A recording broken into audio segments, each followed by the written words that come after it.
up, guys? Today we're going to take a look at this Newsweek Lego, the toy that changed our lives.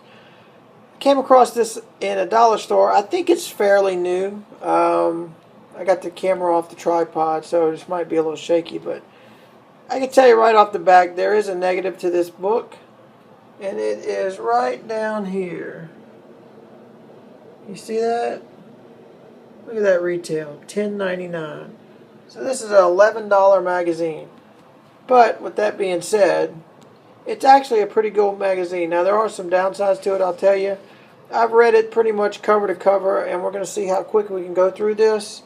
Okay, so on the cover you got all these great minifigs, and you've got celebrating 60 years of the Lego brick and 40 years of the Lego minifigure. So there are really some good pictures in here, and there's some pretty good articles. Table of contents. This is one of the coolest pages in the book. It is the timeline, as you can see, all the way back in 1916. It's got some stuff for everything that's happened, some important dates.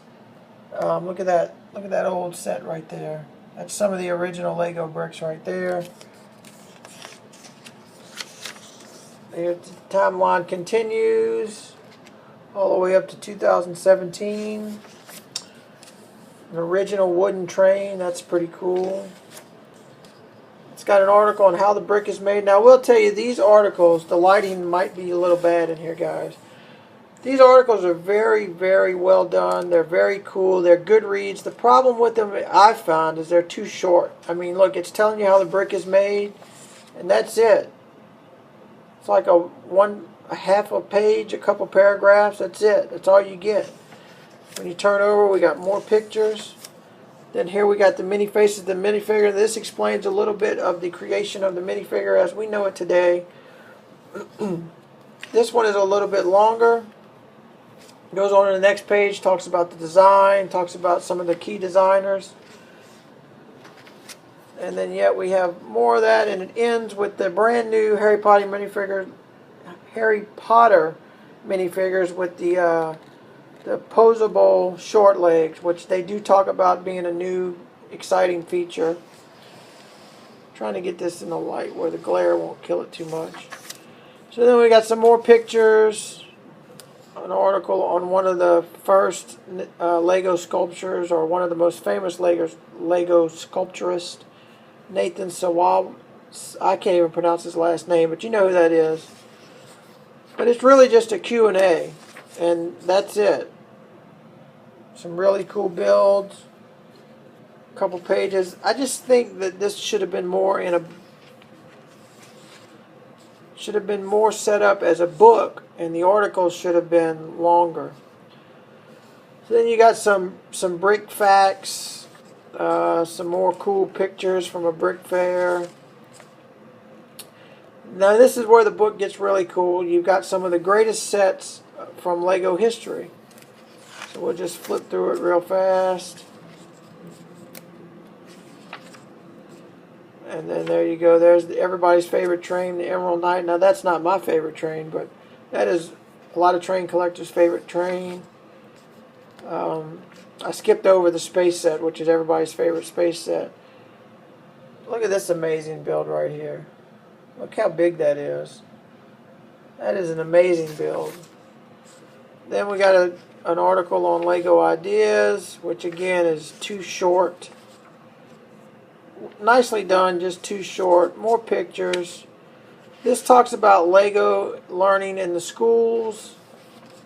Another good article, nicely done. More pictures. A little bit about the early Lego idea books. More pictures. Talks about Legoland a little bit.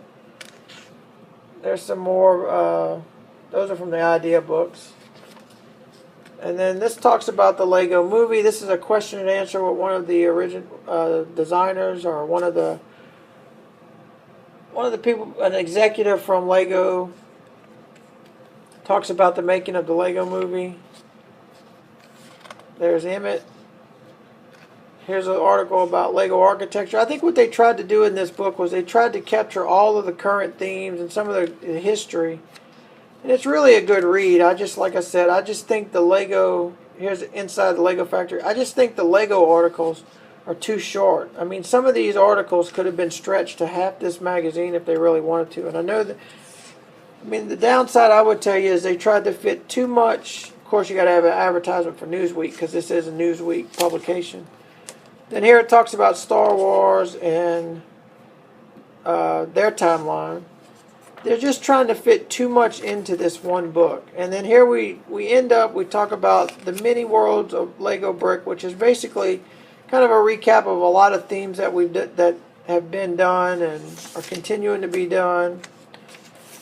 And it's, of course, it's not all of them. Let's see. You got Marvel, DC, and then there's a really cool picture on the back. That is Ryan McNaught. He is the only Lego certified professional builder. So that's a pretty cool job to have. Got to be a very talented individual to have that job. And then that's the back cover, or the back page, and that's the back cover. So like I said, this is a really good book. I think it is priced a little pricey, but there's another Newsweek book that I'd like to get. It's priced the same, so that looks like the going rate for a magazine of this size these days. I would definitely, if you're okay with paying $11 for it, I would definitely recommend it. Like I said, the only downside I find is that the articles are just too short. You could take 2 or 3 of these articles and fill this whole magazine with it. So this really should be, it's like they're trying to cram too much into this book. But it's nicely done. It's a pretty good read. It's a really simple read. I mean, you can read it in a matter of an hour maybe, because the articles are so short. So anyway, I just picked that up the other day, got through it on my way. I'm working in Lafayette. Basically got through it on the way here. So it was a little time killer.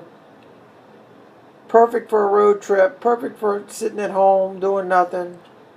I highly recommend it, as long as you're okay with the $10.99 retail. So that's it for this one, guys. Just wanted to get that out there, show you this. You guys seen this yet? I actually just saw it in a bookstore today, and that was only the second time I've seen it. So it's got to be fairly new. So, hope you enjoyed it. I hope this helps you. Until the next one, thanks for watching. Be sure to subscribe, and we'll see you again.